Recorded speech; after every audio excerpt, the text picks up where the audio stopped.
Hey there, back today with day 3 of the speed reading challenge for this month, and today's book is The Rise of Superman by Steven Kotler, and it's all about decoding the human science of ultimate human performance. So what does that mean? It's actually a book about flow, which is this peak state of consciousness where humans not only feel their best, but they also perform at their best. So it's basically kind of the holy grail of human experiences. It's been said to be the meaning of life, or rather the moments that give your life meaning. So clearly flow is a pretty significant state to be in, and definitely one worth learning about. This is a pretty recent book. It came out in 2014.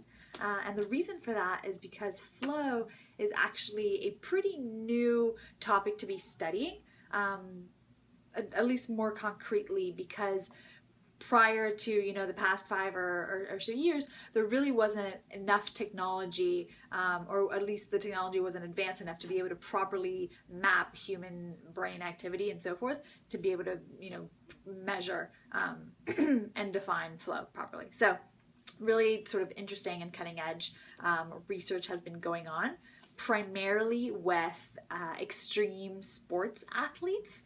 And the reason for that is, although flow is obviously a highly valued state for all people, it is crucial when you're an extreme sports athlete and your life is literally on the line every moment. So you kind of have no choice. It's either flow or die, basically. So it means that these types of athletes go into flow far more frequently than the average person, and therefore studying flow is easiest when looking at athletes of that caliber. So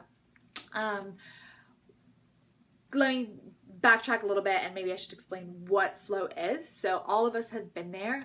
Flow is kind of those moments where maybe you're engaged in an amazing conversation with someone, or you're so immersed into a task, either at work or something that you're interested in, that you completely lose sense of time, and you realize that you're making sort of creative connections at a faster rate, and your ideas are better. You're basically at your best. That's what flow looks like.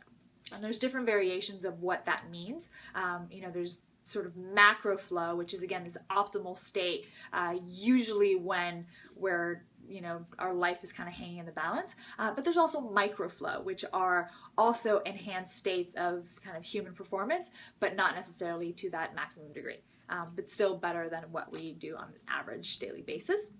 The reason that this is still super important for everyday people is that because they've actually measured flow in top executives. For instance, McKinsey did a study where they looked at top executives across various industries and found that when in flow, these executives were 5 times more productive than when they weren't.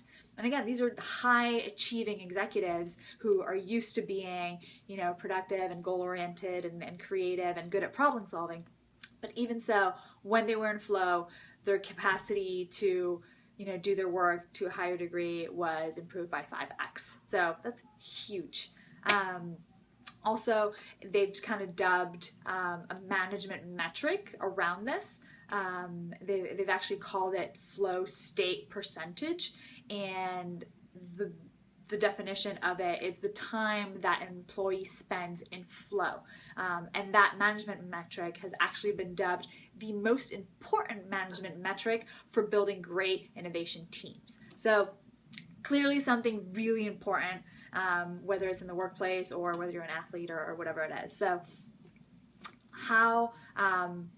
what it does on a neurochemical perspective is also really interesting. So in order to get us to this enhanced state of performance and also of feeling really good, our body actually releases chemical compounds that are similar to some of the drugs that people are injecting their bodies with.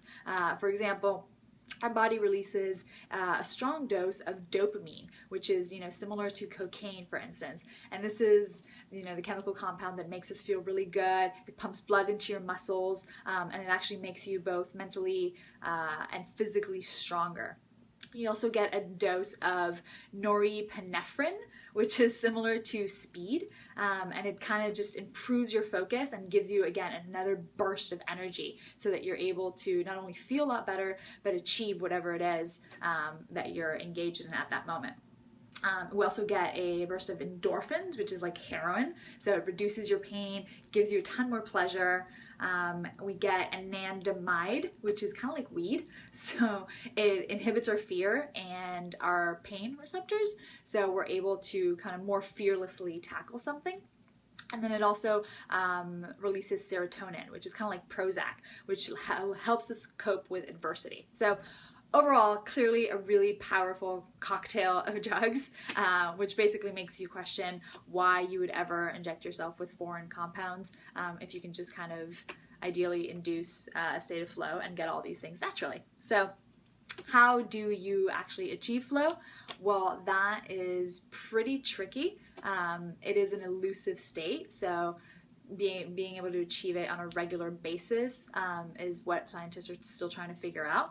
But what they found is that there's a series of triggers that need to be present. And I will link in the bottom bar below a PowerPoint that the author actually put together that goes into these things in detail in case you're interested. But high level, there are 4 psychological triggers that you need to have if you want to be in flow. So the first one is being intensely focused. So having your attention focus on this one thing, either on a singular task or, ideally you're alone. That allows you to go into that state of flow more easily. Also, having a very clear goal, having immediate feedback. So maybe it's a task that, allows you to stay fully engaged because of that immediate feedback of being able to know, where you stand. And then this perfect ratio between challenge and your skill level. So it's a task that is a little bit more challenging to, something challenging enough that you'll stay interested, but not so challenging that you won't be able to achieve it. And then beyond that, there are also 3 environmental factors that need to be present. So the trigger being, it has to be an environment of high consequence.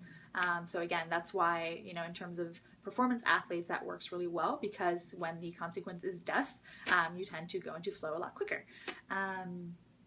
There's also, it needs to be rich environments, so environments that are, novel or unpredictable or, highly complex, causes our brain to, stay alert to a better degree. So it makes flow easier. Also, something of deep embodiment, and what that means is, finding something that immerses you and then forces you to pay attention to all of your sensory inputs all at once. So again, really rich environments tend to be more conducive and triggers for flow. And the final one is creativity. So something that is going to combine the need for pattern recognition and for risk-taking. Risk-taking usually coming from having the courage to then act on whatever great creative idea you've just come up with. And the reason for this is because creativity triggers flow, and then flow enhances creativity. So very powerful stuff, clearly. Then there are also 9 social triggers that allow you to create flow in a social environment. If you're trying to, get in flow with coworkers, for instance, or maybe peers at work or at school, or whatever it may be, you need these 9 sets of triggers to be in flow with them in combination. So the first is serious concentration. So everyone needs to be focused. You need shared and clear goals, again, similar to the concentration. Good communication between the group. Familiarity, so either a common language or, a knowledge in common. You need equal participation and skill level. So having a mutual respect and understanding that everyone is at the same kind of, level of skill is key. Then high risk situation, so that can be risk of failure. Doesn't necessarily have to be life-threatening, but still the bigger the potential consequences, the likelier you are to be in flow or to have the group go into flow. A sense of control, so combining need for autonomy and competence. Then you also have to have close listening between the group and the ability to always say yes. So similar to improv scenarios where you're always supposed to agree and kind of be additive instead of argumentative, that type of behavior is also better for triggering flow. So when all of those things are present, then you should be able to achieve what again is called macro flow. But even without all of them, you can still go into micro flow, which is still a very advantageous performance state to be in, especially when you compare it to about 99% of the population on a regular basis. So definitely worth something striving for, and I recommend that you guys try to get into flow as quickly and as frequently as possible. So enjoy and check it out.